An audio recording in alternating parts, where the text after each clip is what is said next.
afternoon. My name is Wendy Robb, and I'm here to present my Stressing Me Out presentation. I'm going to start by giving the definition of stress. Stress is defined as the psychological responses that occur when an organism fails to respond appropriately to emotional or physical threats. Stress is our body's way of responding to any kind of demand and is caused by both good and bad experiences. Stress is caused when an event or occurrence that a person considers a threat to his or her coping strategies or resources. When people are stressed, the body reacts by releasing chemicals into the blood. These chemicals give people more energy and strength.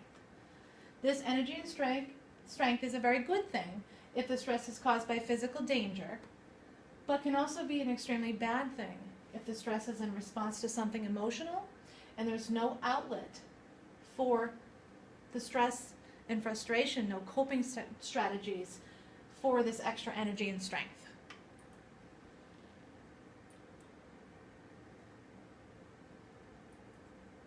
Our body's reaction to stress. Stress can affect both your body and your mind. It is remarkable how much influence your mind can have over your body. Stress affects many systems in our bodies and can throw us off balance very quickly and for very long periods of time, resulting in headaches, fatigue, difficulty eating, depression, anxiety, all sorts of issues for us.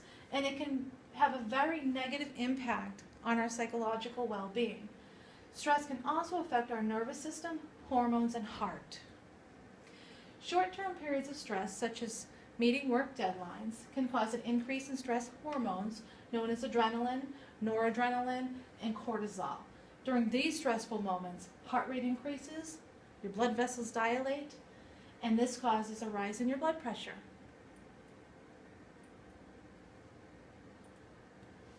Our nervous system, which is our spinal cord, our nerves, our sense organs, and our brain, is a very intricate, delicate system. The division of the nervous system that responds during stress is the sympathetic nervous system, which is one part of the autonomic system. The sympathetic nervous system responds in a flight or fight way during stress, preparing the body to react to the stress. Stress does affect your heart, as we said. It certainly may cause your heart to race, but more importantly, the way you manage your stress affects your heart. For example, if you're under stress, and this means that your blood pressure probably will go up, your heart will race, you may eat more and exercise less, and all of this could lead to heart disease, potentially. It is critically important to find ways that work for you to cope with stress. Chronic stress could lead to lifelong heart disease, which none of us want. What is optimism? It is hopefulness or confidence about the future or successful outcome of something.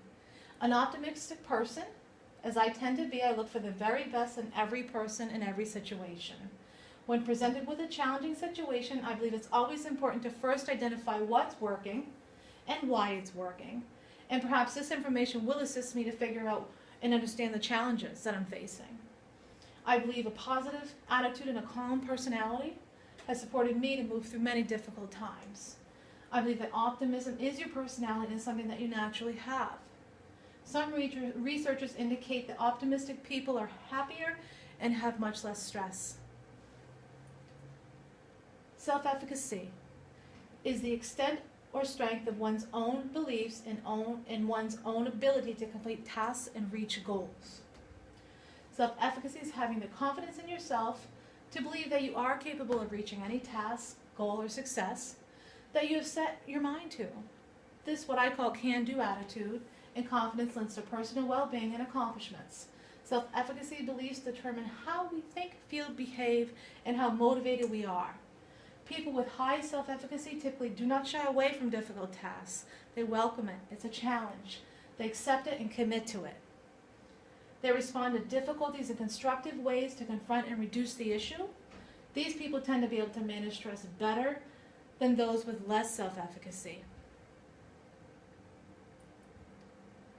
What is hardiness? The ability to endure difficult conditions. The ability to be more resistant to stress and better able to cope with it than others. Some people have certain personality traits that protect them from the effects of stress. This is known as a stress-hardy personality. These traits are commitment, control, and challenge.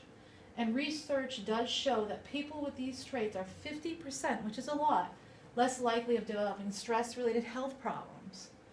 Stress-hardy people do have the natural advantage, but those who do not have these traits can learn them with time and practice. It's all about learning how to control how we react to challenges we face in a more confident and flexible way.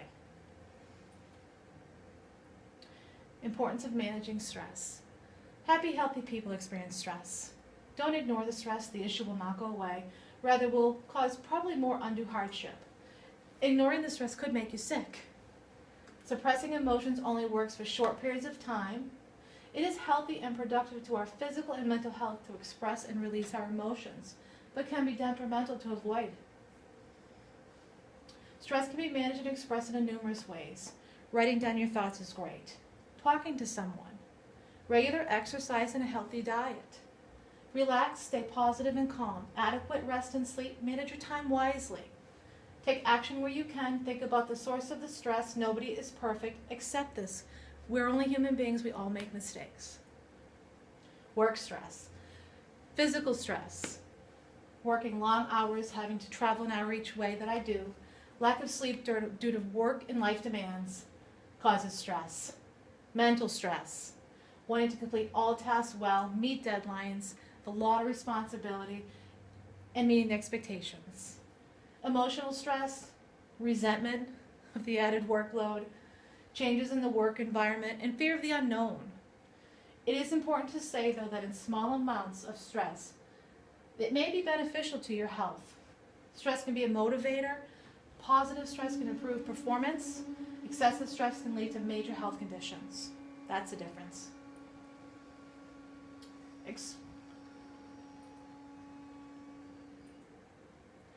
Experience with work stress. Positive stress has motivated me to be successful at work. It continually motivates me to do the best that I can. And I would say I am a very optimistic person, and I hold the traits of a stress-hardy person. There's plenty of physical and emotional work stress. These are times when deadlines must be met. This causes anxieties, and these are often difficult moments with staffing issues, budget cuts, fiscal responsibilities. But you do have to remain calm. I work with people, so I've had plenty of practice with crisis, coping, and stress management.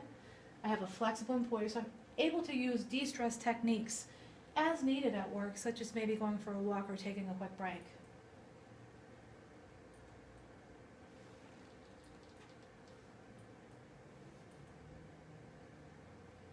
It is impossible to remove all pressures and stress that we encounter. It's part of life, but learning stress management strategies, we can control how they affect us. Manage your stress to protect your overall health. When you feel stressed, stay calm. Think of the stress as a challenge rather than a threat. Challenge and conquer the stress. Don't allow it to control you. Learn stress management techniques, for example, relaxation and exercise, and figure out why the stress is upsetting you. If it's beyond any technique approach, talk to a professional. You can't always influence what others may say or do to you, but you can influence how you react and respond to it. And I'll leave you with that. Thank you very much.